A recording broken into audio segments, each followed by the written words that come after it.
10절까지 말씀을 같이 봅시다.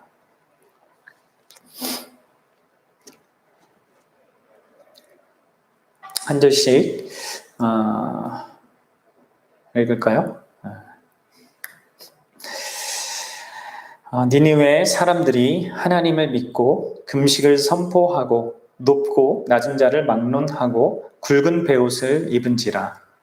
그 일이 니느웨 왕의 베들레헴의 왕이 보지하여서 일어나 왕복을 벗고 굵은 베옷을 입고 죄 위에 앉으니라.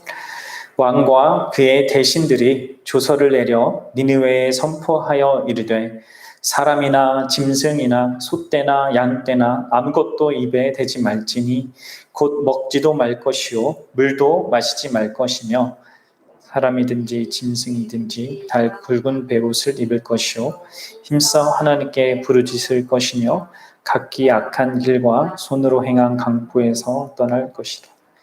하나님이 뜻을 돌이키시고 그 진노를 그치사 우리가 멸망하지 않게 하시리라. 그렇지 않을 줄을 우리가 누가 알겠느냐 한지라. 하나님이 그들이 행한 것 곧 그 악한 길에서 돌이켜 떠난 것을 보시고 하나님이 뜻을 돌이키사 그들에게 내리라고 말씀하신 재앙을 내리지 아니하시니라. 아멘.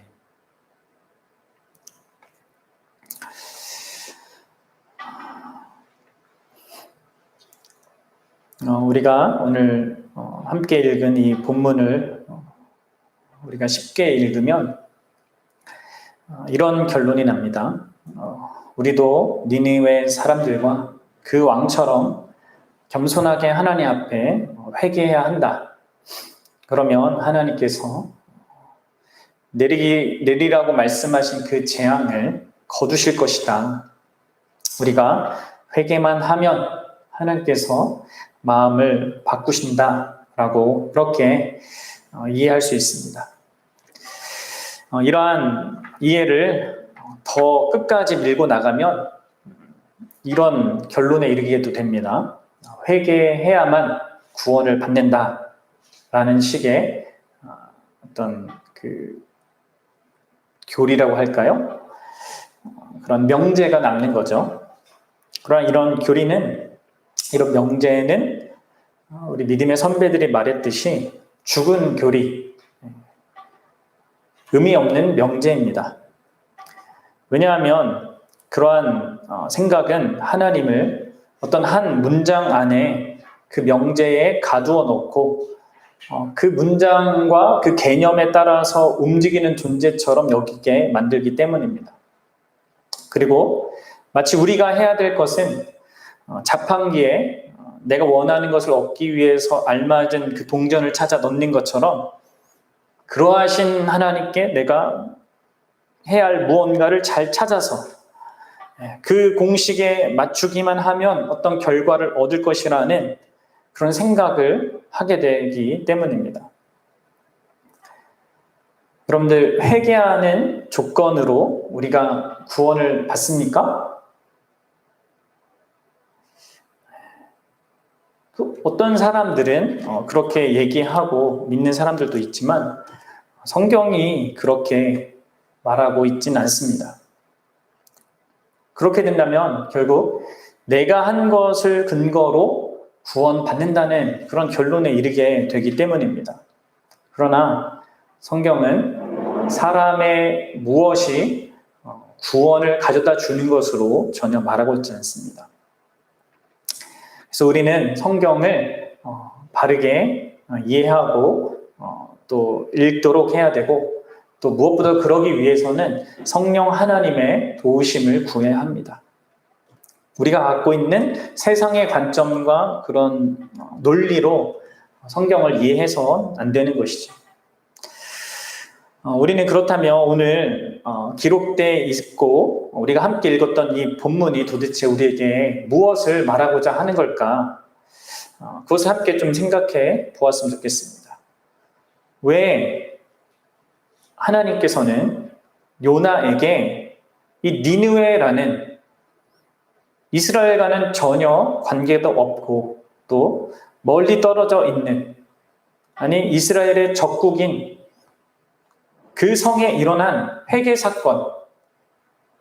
놀라운 그 회개의 사건을 경험하게 하셨을까요?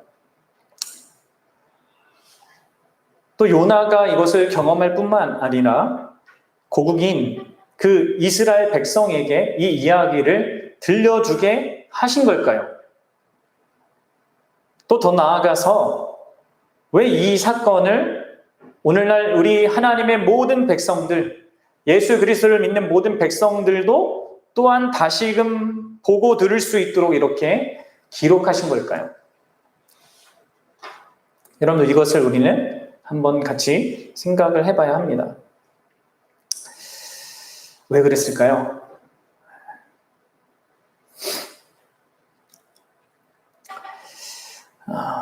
그것을 한번 찾아가 봅시다. 결론부터 말하면 결국 하나님께서는 이 요나 안에 있는, 그리고 이스라엘 백성 안에 있는 교만함 또는 우월감이라는 그 죄의 문제를 다루기 위해서 지금 이 모든 상황과 사건을 있게 하시고 경험하게 하시고 기록하게 하셨다라는 것을 우리는 확인할 수 있습니다.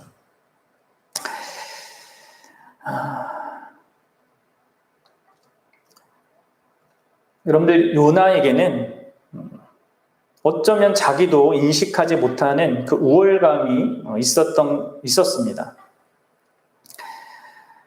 요나뿐만 아니라 요나가 속해 있는 이스라엘이 바로 그러한 상태였죠.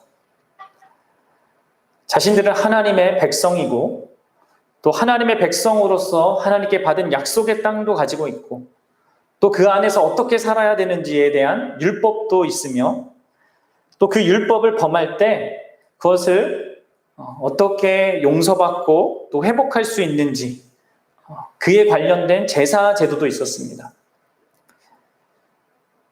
그리고 이들은 그런 것을 가지고 있었을 뿐만 아니라 나름 하나님이 명하신 그런 모든 율법과 제사 제도의 그 내용들을 나름 철저하게 또 열심을 다해 잘 행하던 그런 자들이었습니다. 바로 이들은 이러한 다양한 조건들과 자신들이 하고 있는 것들 그리고 나름 열심히 하고 있는 그것을 근거로 어느새 그 모든 것이 하나님의 은혜로 주어진 것임에도 불구하고 그것을 자기 자신의 자랑으로 또 자신이 하나님께 택함 받은 어떤 근거와 이유로 여기게 되는 그런 판단을, 그런 생각을 하게 된 것이죠. 자기 자신을 높게 보는 그런 우월감을 갖게 된 것입니다. 그러니까 우리가 하나님의 백성인 것은 바로 그럴 만한 것을 갖고 있기 때문이지 않겠어 하는 그런 생각을 가졌던 것입니다. 반면에 저 이방인들은 하나님도 모르고 율법도 없이 무식하고 잔인할 뿐이니까 또 게다가 우리 하나님의 백성들을 괴롭히기나 했으니까 당연히 망해야 되고 하나님의 심판을 받아야 해 라고 그렇게 생각했을 것입니다. 저는 이러한 이 요나의 입장이나 혹은 이 이스라엘의 입장이 마치 누가복음에 나오는 바리새인과 세리의 기도가 그 모습을 정확하게 보여주는 것이라고 이렇게 생각하게 되었습니다. 그렇죠? 하나님 앞에서 나는 일주일에 몇 번씩 금식도 하고 구제도 하고 열심히 하는데 저 세리와 같지 않다고 하면서 하나님 앞에 자신을 내세우고자 했던 그 바리새인과 하나님 앞에서 고개도 못 들고 그저 나는 죄인입니다 하면서 하나님의 긍휼과 은혜를 자비를 구했던 그 세리의 비교되는 모습이 이렇게 상기되었습니다. 마치 그 바리새인의 모습이 요나가 속해 있는 그 이스라엘이라는 그 나라의 모습이었던 거예요. 물론 여러분들 요나는 물고기 뱃속에서 2장에서 물고기 뱃속에서 자신이 우상 숭배하는 자들과 별반 다를 바 없는 그 존재라는 사실을 깨달았습니다. 그래서 요나서 2장 8절에서 이렇게 얘기한 거죠. 2장 8절 보세요. 시작. 거짓되고 헛된 것을 숭상하는 모든 자는 자기에게 베푸신 은혜를 버렸사오나. 은혜를 헌신짝처럼 버렸던 자기 자신의 그 어떠함, 그것을 그는 우상 숭배하는 것과 다름없다라고 이해했습니다. 그렇게 인정했습니다. 고백했습니다. 그리고 이제 9절처럼 얘기를 했죠. 나는 감사하는 목소리로 주께 제사를 드리며 나의 서원을 주께 갚겠나이다. 구원은 여호와께 속하였나이다 하니라. 은혜를 그렇게 버린 자기 자신의 무엇을 의지하지 않고 구원은 전적으로 하나님께 속해 있구나라는 것을 선명하게 깨달은 그가, 또 그것으로 인하여서 감사를 경험한 그가 하나님께 감사의 제사를 드리고 또 앞으로 어떻게 하겠다는 그 서원을 하나님께 이렇게 약속합니다. 그런 결단과 다짐을 보였습니다. 그럼에도 불구하고 여전히 요나 안에는 자기 자신을 높게 보려는 그 죄악된 본성이 남아 있었던 것입니다. 자기 자신이 우상을 숭배하는 거짓되고 헛된 것을 숭상하는 그런 자들과 다름없고 하나님이 베푸신 그 은혜를 저버렸지만 그래도 적어도 저 잔혹한 니느웨 사람보다는 나은 게 있겠지. 저들보단 낫지. 라는 생각이 자리 잡고 있었던 것이죠. 그것이 요나가 갖고 있던 생각이고 온 이스라엘 백성들이 가졌던 생각이기도 했습니다. 그래서 하나님께서는 바로 이러한 지금 3장에서 일어난 사건을 통해서 요나와 그리고 이스라엘의 실상, 그리고 더 나아가서 하나님의 백성의 실상이 무엇인지, 실체가 무엇인지를 가르치시기로 하신 것이죠. 여러분들, 이 3장 5절부터 19절까지 이 모든 내용들, 특별히 이 니느웨 백성과 니느웨 그 성의 왕, 그 니느웨라는 도시의 왕의 이 모습은요, 너무나 아이러니하게도 이스라엘 백성보다, 요나보다 훨씬 더 훌륭한 모습을 보이고 있습니다. 그럼 그것이 보이십니까? 무엇보다도 먼저 이 니느웨 백성은 이 요나보다 더 나아가서 요나가 대표하고 있는 그 이스라엘 백성보다 하나님의 말씀에 대한 합당한 반응을 보이고 있습니다. 그럼 요나가 이들에게 던진 메시지는 단 5마디였습니다. 뭐예요? 3장 4절에 보면 뭐라고 되어 있습니까? 40일이 지나면 니느웨가 무너지리라. 이렇게 짤막한 하나님의 메시지였죠. 여기에는 회개하라는 요청도 없습니다. 또 회개하면 결국 하나님이 심판을 돌이키실 것이다 라는 그런 소망을 주는 내용도 없었습니다.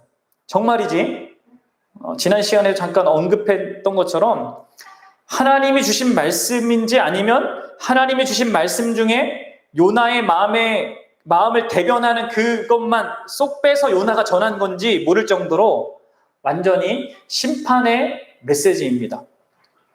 그런데 놀라운 일이 일어나는 거죠. 그게 뭡니까? 5절이에요, 5절. 5절의 일이 일어나는 겁니다. 뭐예요? 니느웨 사람들이 하나님을 믿고 금식을 선포하고 높고 낮은 자를 막론하고 굵은 베옷을 입은지라. 여러분들 놀랍게도 이들은 그 요나의 5마디 심판의 그 선언을 듣고 그 한마디 그 한 문장의 그 심판의 선언을 듣고 하나님을 믿었다라고 말합니다. 요나의 말을 믿었다라고도 표현하지도 않고 하나님을 믿었다. 라고 말하고 있다는 거예요. 그럼 니느웨 사람이 요나를 처음에 보고 요나가 이 5마디를 하는 것을 보고 어떻게 생각했을까요? 첫 인상은 그냥 어떤 정신 나간 이방인이 여기서 뭐 하는 걸까? 라고 그렇게 생각하지 않았겠습니까? 한 그 외국인이 아무런 무기도 두르지도 않고 그 니느웨 성 한 가운데, 광장 한 가운데서 당돌하게 서서 이 어마어마한 거대한 도시가 망한다고 외치는 여러분 그 장면을 한번 생각해 보십시오. 정신 나간 사람이 아마 말도 안 되는 그 이야기를 떠들어대는 것이라고 그렇게 일축하며 생각했을지도 모릅니다. 하지만 문득 또 그런 생각이 들을 수도 있죠. 만약 그 요나가 진정으로 아주 강력한 그 신이 보낸 진짜 선지자라면, 그래서 그가 아무렇지도 않게 세계 최강의 그 제국의 그 심장부에서 그 제국의 심판과 멸망을 그 신 때문에 외칠 수 있는 것이라면, 실제로 저 미친 선지자처럼 보이는 자가 그 신의 존재와 능력을 믿어서 그렇게 하는 것이 사실이라면 그것은 심각한 문제겠구나. 자신들에게 절대절명의 어떤 순간을 갖게 하는 그런 일이겠구나. 이렇게 생각했을 수도 있을 것 같습니다. 여하튼 어떤 상황이 되었고 어떤 마음을 하나님 주셨는지 우리는 모르죠. 어떤 상황이 벌어졌든 성경 우리에게 말하기를 그들이 그 하나님의 말씀에, 심판의 말씀에 반응을 했다는 거예요. 이런 표현을 쓰기가 좀 그렇지만 다른 표현이 없어서 생각이 안 나서 이렇게 말할 수 있는 거죠. 요나가 개떡같이 말했지만 니느웨 사람들은 찰떡같이 그것을 알아들은 것입니다. 그 요나의 5마디를 하나님의 말씀으로 믿고 결국 하나님을 믿었습니다. 여러분, 이것이 요나와 그리고 이스라엘 백성들과 얼마나 큰 대비를 보여주는 겁니까? 큰 차이를 보여주는 겁니까? 그럼 요나는 1장 2절에서 하나님께로부터 명령을 듣죠. 하나님께로부터 히브리어로는 12단어를 들었습니다. 니느웨는 5단어 들었는데 요나는 12단어를 들었어요. 1장 2절에 너는 일어나 저 큰 성읍 니느웨로 가서 그것을 향하여 외치라. 그 악독이 내 앞에 상달되었습니다. 게다가 2장에서 물고기 뱃속에 있다가 구원받고 다시 3장에서 하나님의 말씀을 또 듣습니다. 1장의 말씀과 비슷한 그 내용이지만 단어로 치면 14마디입니다. 물론 요나가 이때만 하나님의 말씀을 들었겠습니까? 아니죠. 그는 하나님의 선지자였고 선지자로서의 그런 사역들을 감당했습니다. 하나님의 말씀을 항상 듣고 항상 하나님의 말씀을 전했던 자입니다. 하지만 아이러니하게도 요나는 하나님을 신뢰하고 믿지 못하고 있습니다. 그런데 이 니느웨 사람들은 이 요나와 전혀 다른 모습을 보이고 있는 거예요. 정말 놀랍게도 이들은 요나의 그 경고를, 심판의 메시지를 그가 말한 40일 중에 40일 만에 이제 망하리라 했는데 그 40일 중 첫날에 듣고 바로 그 말씀에 반응해서 하나님을 믿은 거예요. 그리고 그 믿음의 증거로 곧장 금식을 선포하고 자기 옷을 찢고 베옷으로 갈아입었습니다. 자신의 악함과 잘못을 깨닫고 회개하기 시작했다는 거예요. 여기서 금식과 베옷을 입는 것은 이 극도의 슬픔과 괴로움을 자신의 몸과 또 옷으로 표현하는 고대 근동 지역의 일반적인 풍습이었습니다. 여러분, 이들에게는 어떤 실제적인 위협이 있었던 것도 아니었습니다. 어제와 같은 오늘이었고 그들은 여전히 최대 강국이었고 그들이 머물고 있던 니느웨 성은 크고 화려하고 아름다웠습니다. 막강했습니다.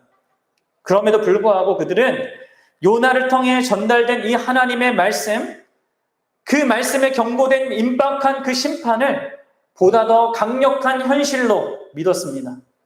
보이지 않는 그 하나님을 보이는 분처럼 믿었던 거죠.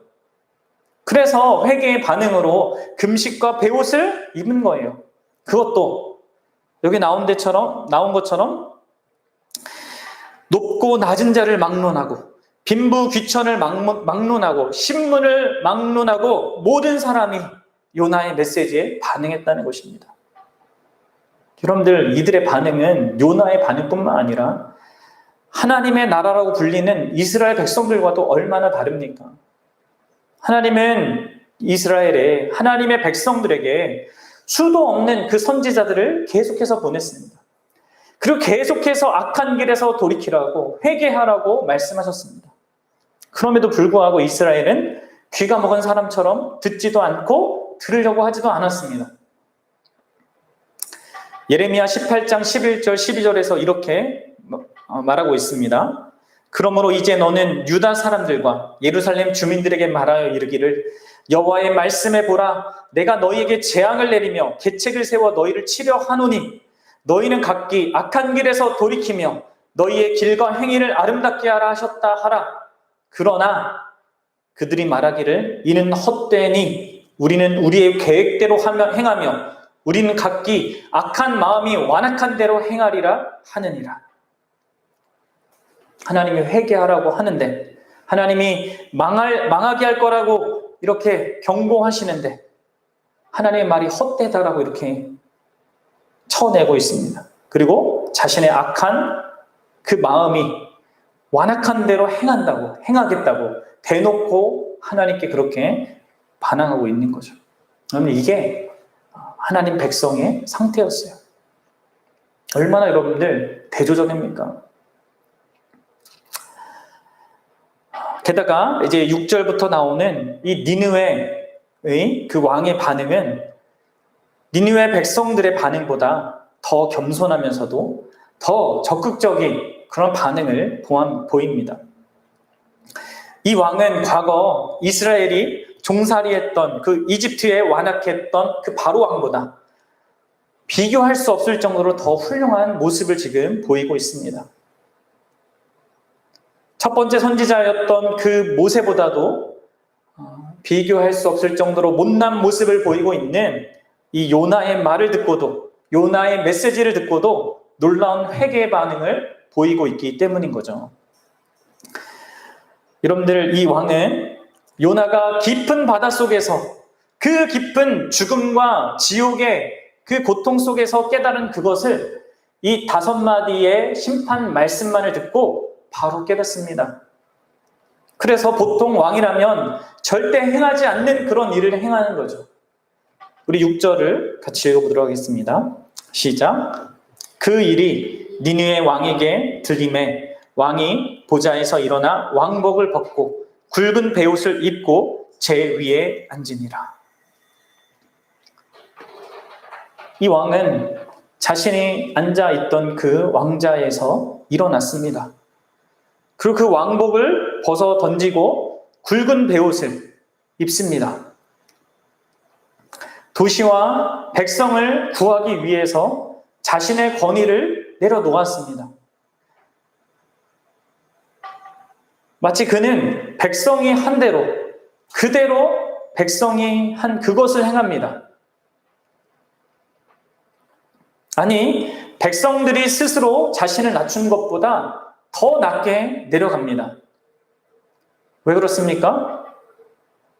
보좌에 앉았던 그가 어디 있습니까? 이제는 땅 위에, 제 위에 앉았습니다. 백성들보다 더 낮게 내려간 거죠. 백성들은 금식하고 베옷만 입었는데 이 사람은 그 더러운 것 위에, 먼지 위에 앉은 겁니다. 이 왕은 요나서 1장에 등장했던 이방 선장, 배 위에, 요나가 타고 있던 배 위에 이방 선장처럼 정말 책임감 있는 그런 모습을 보입니다. 왕이 본래 그래야 하는 것처럼 이 왕은 자기 백성을 돌보는데 마음을 두고 있었던 것으로 보입니다. 게다가 심지어 이 1장에 나오는 그 이방 선장보다 더 지혜롭게 행했습니다. 하나님을 두려워하는 것이 지혜의 근본인데, 바로 이 왕은 하나님이 전하신 그 심판의 메시지, 그것을 듣고 거기에 반응한 거죠. 아까도 말씀드렸다시피 당장에 그 나라를 위협하는 그 어떤 것도 없었습니다.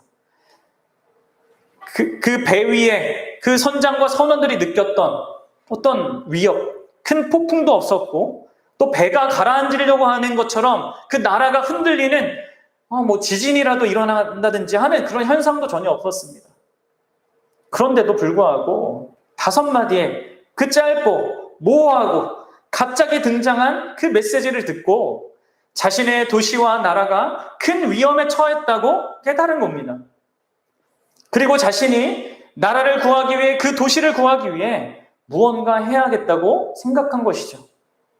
그래서 그가 백성들이 행한 대로 금식을 선언하고 베옷을 입고 그것을 공식적인 왕의 명령으로 만들어 온 도시가, 온 나라가 동참하게 만든 거예요.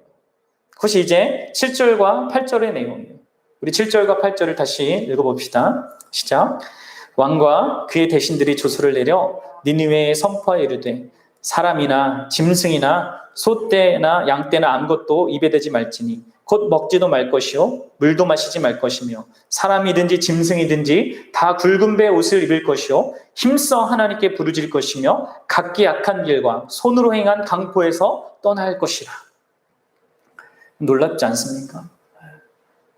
왕은 짐승까지 포함시켜 금식에도 동참시키고 또 굵은 배옷도 입히라고 합니다. 이는 무엇을 의미합니까?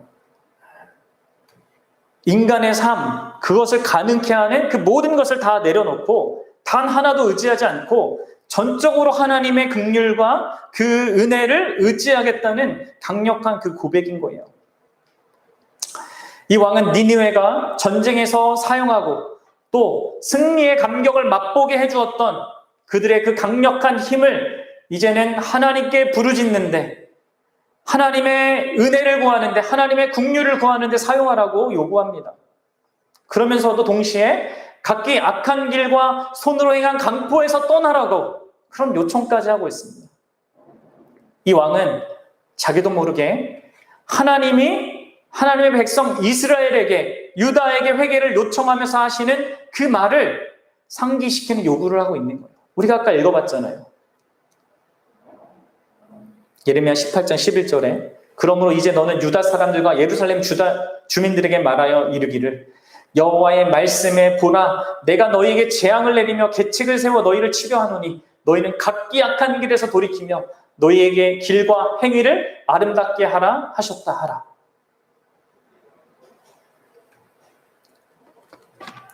우리는 진정한 회개가 마음의 슬픔만을 느끼는 것에서 멈추는 것이 아니라 행하던 그 악한 길에서, 행하던 그 악한 일, 그리고 가던 그 길에서 전적으로 돌이켜야 하는 것이라고 나름 올바르게 배웠습니다. 이들은 바로 그런 모습을 보여주고 있는 거예요. 그런데 이 왕은 우리가 그렇게 아는 나름 올바른 회개의 개념을 더 보충해주고 더 바르게 정립해주는 그런 고백까지 해요. 진정한 회개로 나아가는 그러한 고백을 하는 겁니다. 그것이 여러분들 9절의 말씀이에요. 9절. 우리 9절을 같이 읽어보겠습니다. 시작. 하나님의 뜻을 돌이키시고 그 진노를 그치사 우리가 멸망하지 않게 하시리라. 그렇지 않을 줄을 누가 알겠느냐 한지라. 원문에는 누가 알겠느냐가 먼저 나옵니다. 그래서 제가 직역해서 번역하면 이렇습니다. 누가 알겠느냐? 하나님께서 돌이키시고 가엾게 여기실지, 그 타오르는 진노를 돌이키셔서 멸망하지 않게 하실지. 누가 알겠느냐라고 이렇게 말합니다. 이 왕은 자신과 백성들이 겸손히 그리고 철저하게 회개하는 것을 당연히 용서받을 근거로 생각하고 있지 않습니다. 자신들이 그 악과, 범한 악과 그 죄에 대한 하나님의 용서가 자신들이 행한 회개의 반응이 아니라 다만 하나님 편에서의 자비와 긍휼에 달려 있다라는 그런 믿음을 이렇게 고백하고 있는 거죠. 우리는 회개에 대해서 가끔씩 착각하는 경우가 있잖아요. 내가 이렇게 잘못을 회개하고 눈물을 흘리고 용서를 구했기 때문에 하나님께서 나를 용서해 주시겠지. 내가 이렇게 보였기 때문에 그분이 그렇게 하시겠지 하면서 나의 회개와 진심과 그 진정성을 하나님의 용서와 그 은혜의 그 조건으로 삼으려고 하는 그런 모습을 보입니다. 그럼 여러분들, 지금 이 왕은 전혀 그것과 반대되는 모습을 보이고 있는 거예요. 오히려 이 왕은 하나님의 진노를 이 원어 성경에는 타오르는 진노라고 이렇게 되어 있는데, 타오르는 진노다, 하나님의 진노는 다시 말해서 본래 자기 자신과 니느웨 백성들이 마땅히 받아야 하는 그런 진노이고 그런 대우다라는 것을 이해하고 있다는 것을 보여주는 겁니다. 따라서 자신들의 회개의 반응이 하나님의 심판을, 그 하나님의 진노를 당연히 멈추게 하지 못한다는 것을 이해하고 있는 거예요. 여러분들도 회개를 이렇게 이해하고 있습니까? 우리 너무 모든 기독교 신앙을 자꾸 너무 공식화해서 이해하고 있습니다. 어렸을 때부터 들어서 그렇게 된 건지 모르지만 그렇게 회개하면 하나님 용서해 준다라는 그런 어떤 개념, 그 명제를 가지고 자기 자신을 정당화시키는 거죠. 내가 죄인인 걸 아시니까, 또 내가 회개만 용서해 주니까 하면서 마구마구 그냥 잘못을 저지릅니다. 죄를 지어도 용서해달라고 하고 희생 제사를 드리면 되겠지. 그럼 이것이 이스라엘의 상태였어요. 여러분들, 혹시 이게 우리의 상태는 아닙니까? 이 왕은 놀라운 사실을 우리에게 보여주는 거예요. 회개는 용서나 구원의 조건도 자격도 아닙니다. 그러면 회개는 우리 죄에 대한 하나님의 진노와 심판 앞에서 그 하나님께 마땅히 보여야 할 우리의 합당한 반응일 뿐이에요. 용서와 구원은 전적인 하나님의 긍휼과 자비의 결과입니다. 우리가 행한 어떤 것의 결과가 아니에요. 이방인과 이방인의 왕도 아닌 걸, 그 가장 잔인한 세계 제국의 그 왕도 깨달은 걸 이스라엘과 요나는 제대로 깨달지도 못하고 있고 보고 있지도 못하고 있습니다. 여러분들은 어떻습니까? 이러한 모든 이 니느웨 백성들의 반응과 이 왕의 반응을 여러분들 요나와 그리고 요나가 속해 있는 이 이스라엘 백성과 비교해서 한번 생각해 보십시오. 얼마나 부끄럽고 수치스러운 일입니까? 그 이방인들과 그 이방 왕보다 오히려 하나님과 그분의 긍휼, 그 은혜를 더 선명하게 알만한 더 복된 것을 다 소유하고 있으면서도 오히려 이들은 하나님에 대해서 너무나 무지한 거예요. 하나님의 은혜와 자비와 긍휼에 대해서 너무나 이해가 빈약한 겁니다. 그것이 요나의 상태이고 이스라엘의 상태였어요.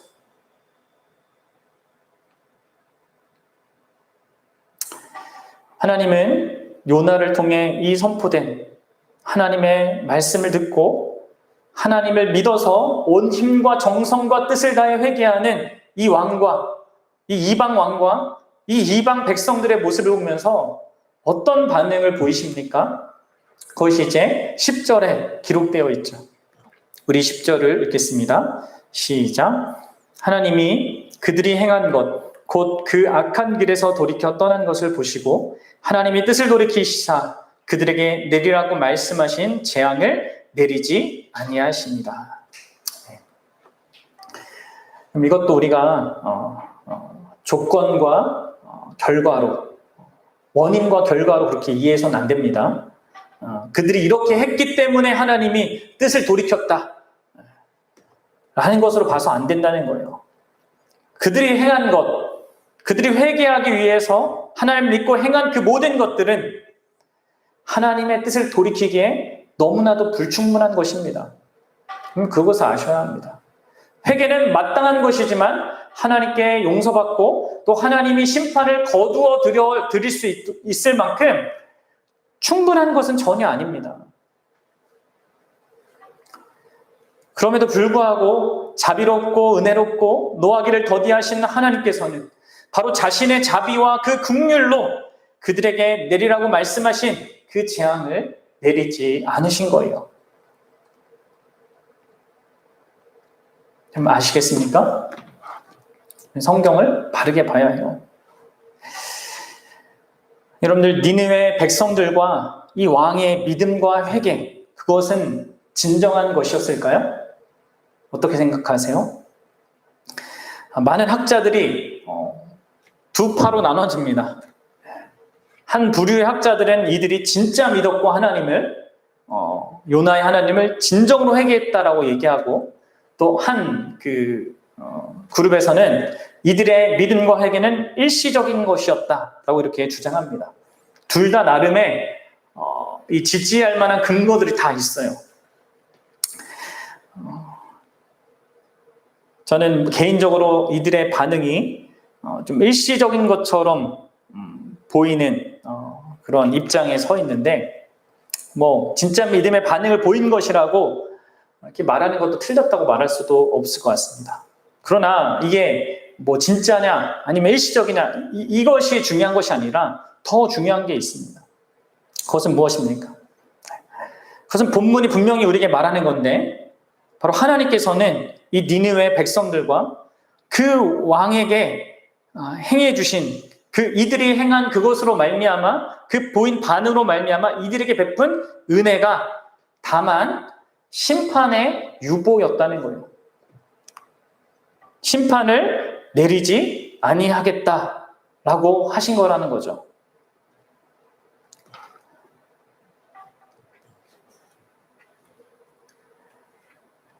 같은 이 니느웨 성에 대한 심판의 내용을 담고 있는 나홈서에는 결국 이 아수르가, 이 니느웨가 심판받는 것으로 끝납니다. 그러니까 이들이 이러한 반응을 보임으로 말미암아 이방인과 이방인의 왕이 정말 이스라엘이 보인 것과 비교할 수 없는 놀라운 그 반응으로 보인 그런 반응으로 받은 것이요, 심판의 유보였어요. 여러분들, 그렇다면 하나님은 이 요나와 그 요나가 속해 있는 이스라엘 백성에게 도대체 무엇을 가르치시려고 이러한 사건을 경험하게 하시고 기록하게 하신 거겠습니까? 이방인이 보인 그 작은 5마디의 심판의 메시지에 보인 이들의 믿음과 그 회개는 하나님의 백성과 요나를 부끄럽게 만드는 것이었어요. 그래서 그들을 겸손하게 낮추는 것이죠.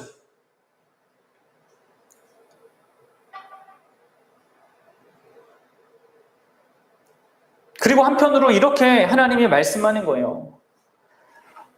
너희가 너희보다 더 합당하고 더 정당한 모습으로 나의 말씀에 반응을 보이는 저 이방인들에게 주어진 복이 다만 심판으로부터의 면제인데, 너희가 나한테 받은 복은 얼마나 놀라운가 너희는 그것을 알고 있는가?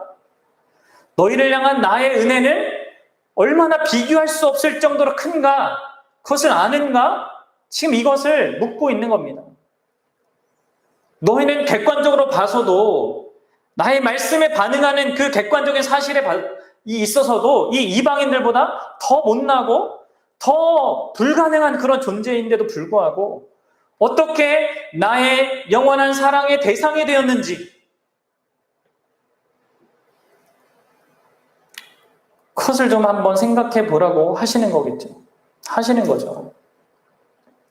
여러분들, 요나는 하나님의 면전에서 하나님을 거절하고 하나님께부터 멀어졌습니다. 이스라엘도 집단적으로 그렇게 했죠. 그럼에도 불구하고 이들은 하나님의 완전한 심판을 받지도 않았습니다. 하나님은 그들을 약속의 땅에서 추방할 거다, 그렇게 계속하면은 약속의 땅에서 내가 쫓아낼 거다라고 경고하셨지만, 놀랍게도 그들이 쫓겨나는 그 자리, 어떤 의미에서 죽음과 심판의 그 자리까지 자신이 함께 가시기로, 또 그런 자리로부터 그들을 다시 올리시는 것까지 하시겠다고, 하나님 자신이 요나에게 그렇게 하셨던 것처럼 이스라엘 모든 백성들에게 그렇게 하시겠다라고 보여주고 있는 것이죠. 그래서 결국 하나님의 약속과 하나님이 행하신 그 일에 동참하는 자리까지 나가게 하실 것을 이 모든 요나의 경험을 통하여서 지금 보여주고 있는 겁니다. 하나님의 은혜가, 하나님의 놀라운 그 은혜가 얼마나 크고 막강한지를 보라는 것입니다. 다시 요나를 하나님의 그 메시지를 전하는 그 자리로 세우신 것처럼 이스라엘 백성이 아무리 망가지고 아무리 못난 짓에 대해서 결국 하나님께 징계를 받아서 약속의 땅에 쫓아내어져도 다시 돌이키게 하셔서 결국은 요나를 그렇게 세우셨던 것처럼 하나님이 행하신 일을 행하는 그런 자로 만들겠다는 거예요. 뿐만 아니라 더 나아가서 그들이 하나님의 마음에 동참하는 자가 되게 하시겠다고, 그 하나님의 각오와 열정을 이 요나서를 통하여서, 이 사건을 통해서 보여주는 겁니다. 그래서 여러분들, 이 요나서가 그런 하나님의 마음을 알라는 그 요청으로 끝나고 있는 겁니다. 요나서 4장 11절을 보세요. 하물며 이 큰 성읍 니느웨에는 좌우를 분별하지 못하는 자가 12만 명이요 가축도 많이 있나니 내가 어찌 아끼지 아니하겠느냐 하시니라. 하나님께서 자신의 마음을 드러내시죠. 3장에서 이 요나를 자신의 일에 동참시키고 계시다면 4장에서는 불평하고 있는 요나에게 하나님의 마음을 알라고, 그 하나님의 마음을 깨닫고 그 마음과 함께하는 자로 부르고 있는 것입니다. 사랑하는 여러분, 이것이 하나님이 그토록 못난 요나를, 또 이스라엘을, 그리고 그들과 다름없는 우리를 부르셔서 목적하시는 그 자리입니다. 여러분들, 어떻게 이 놀랍고도 복된 일이 요나와 이스라엘, 그리고 더 나아가 우리와 같은 자들에게 가능하겠습니까? 요나처럼 우리 역시 악한 길에서 완전히 돌이켜 떠난 것도 아닙니다. 우리도 요나처럼 깨닫고 다짐하고 다짐해도 고무줄처럼 다시 제자리로 돌아가는 그런 모습을 수도 없이 반복합니다. 그럼에도 불구하고 하나님께서는 포기하지 아니하시고 우리를 버리지 아니하시고 우리에 대해서 한없이 인내하면서 한 걸음 한 걸음 우리를 이끌어 가십니다.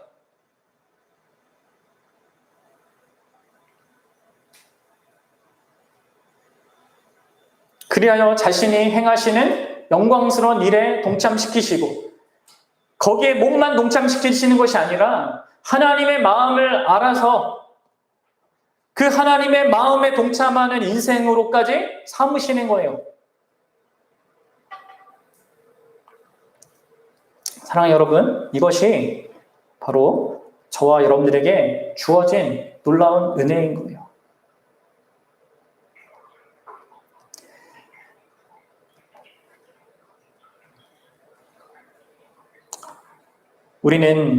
우리 스스로는 전혀 아무런 자격이 없습니다.